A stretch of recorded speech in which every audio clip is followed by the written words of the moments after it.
I'm your host, Ashley, and today we're diving into a crucial topic I believe we need to be constantly asking ourselves, deciding what we want, and honestly assessing what you're willing to do in order to have it. In this episode, we'll explore how to identify your true desires, the importance of honesty in goal setting, and practical steps to align your actions with your ambitions. So, step one is to identify your true desires and what you really want in any area of your life, whether that be friendships, romantic relationships, whether it's for your career or the direction in which you want your life to go. What vision or what idea do you have for your life? And then we work backwards and to identify the small little steps to get you to that point. So firstly, I want you to have a moment and understand the differences between your wants and your shoulds. Often we kind of get these mixed up and we're unsure of what we truly want because we're basing our decisions off what we think we should want, what society, our family, our friends, or somebody else told us that we should have, or that we should have done, or that we're meant to do. So often our wants are overshadowed by the shoulds. So forget about the shoulds, forget about what you should have, might have, or could have, and just ask yourself, what do I truly want?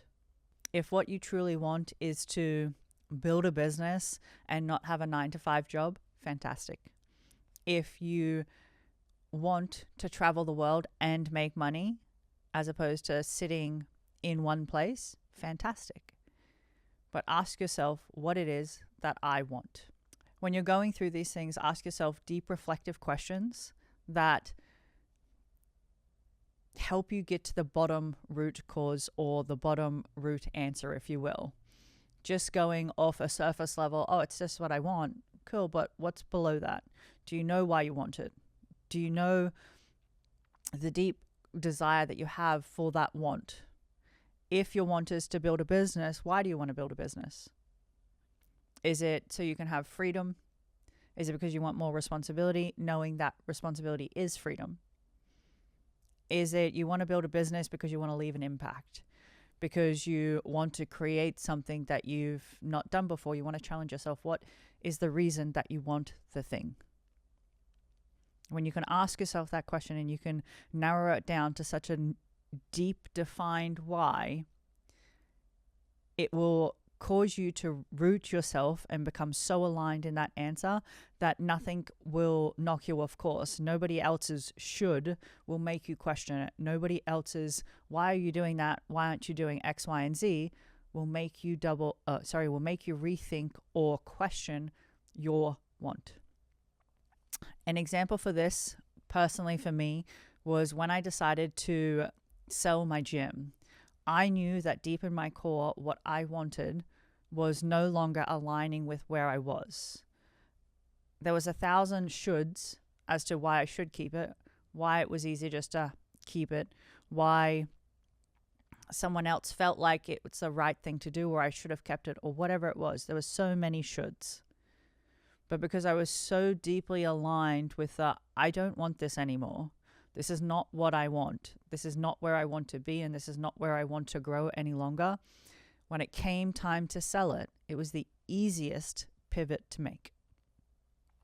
And I say easily very loosely because it was still hard, but it enabled me to do the step that I needed to. The next one is basically step 3, and it's making sure that your actions now align with what you want. I truly think people get lost in this step because they say they want something. Like, I want a big life. I want to make a business. I want a relationship. I want to live wherever, insert answer, but not actually willing to do the steps in order that it takes to get the thing.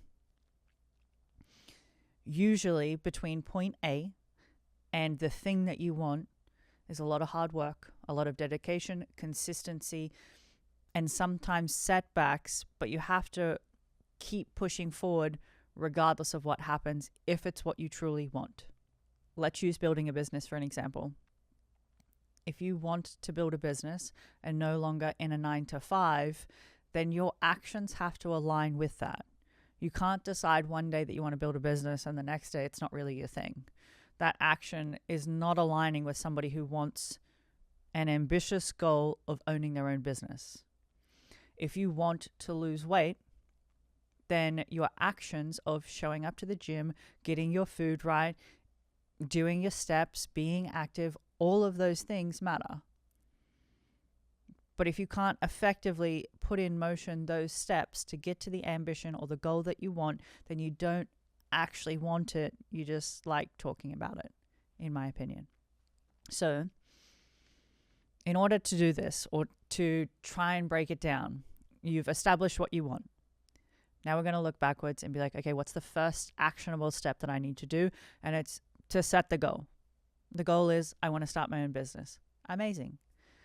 What's the next step? The next step is to move and do something. A lot of people get stuck in this area where they question themselves, doubt it, think that they need to research more or get done by paralysis by analysis. Once you can identify the first step, then you're just consistently applying that every day to get further ahead or further along as to where you are. Creating an action plan for this will help you in so many ways. So let's go back to the example, which is building your business. The action plan will be broken down into, okay, if I'm going to start a business, which category do I fall into? What do I want to serve? What do I want to teach? Or what do I want to sell? Sell being a product, teaching being a service. If it's a service you want to teach, what is it that you can teach somebody else? Have you done that before yourself? Have you walked the walk? If you've not walked the walk, then you probably can't talk the talk. So let's say it's a service-based business. You've walked the walk. You're good to go. You'll begin to outline your daily steps as to how you need to show up in your business, in your personal life, to become the person who creates the business. So you're breaking down your goals into daily and then weekly and monthly in order to progress you forward.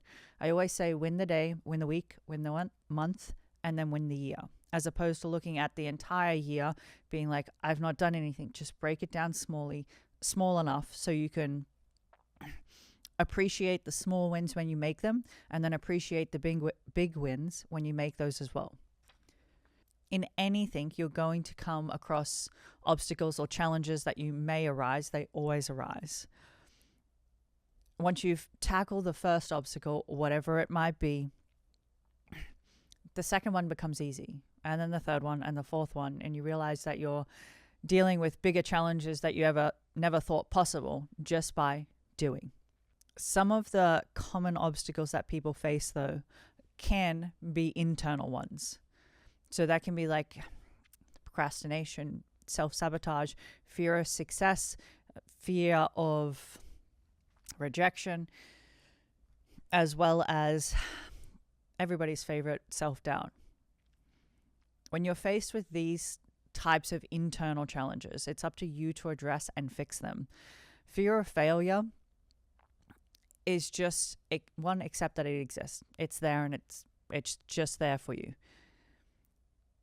The moment that you address that you're afraid of anything, it kind of makes the monster not so big. It goes from the big shadow in the corner to like something this big.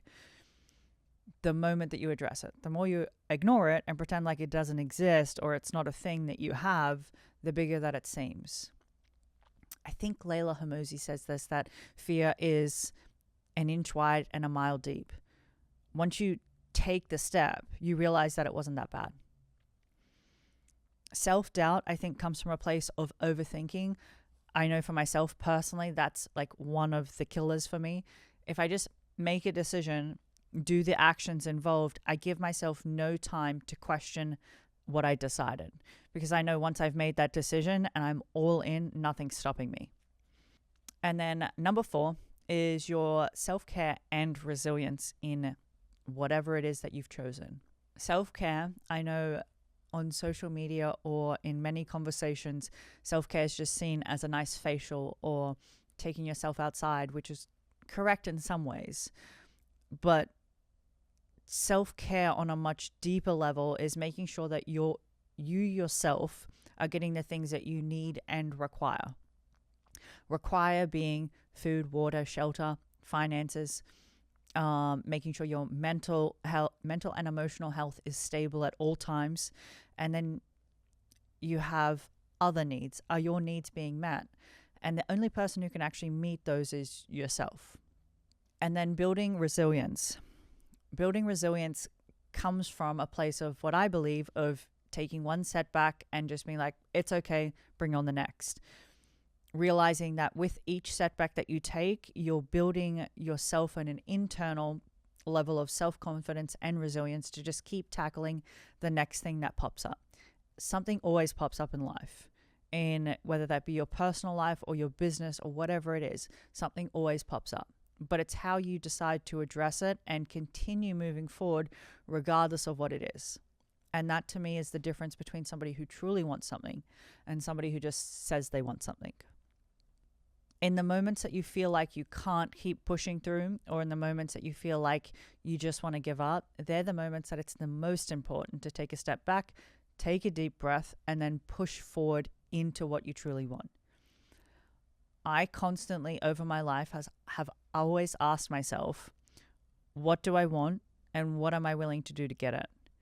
And if the thing that I want is, let me use living in the United States. Living in the United States is something that I truly always wanted. And my answer to it was that I will do whatever it takes, because that's what I'm willing to do. The level of commitment you're willing to give something, I'll do whatever it takes within legal reasons, then your commitment means that nothing that pops up, nothing that somebody says to you will push you off the track that you're meant to be, because you know in your core that you're willing to do what it takes to get there.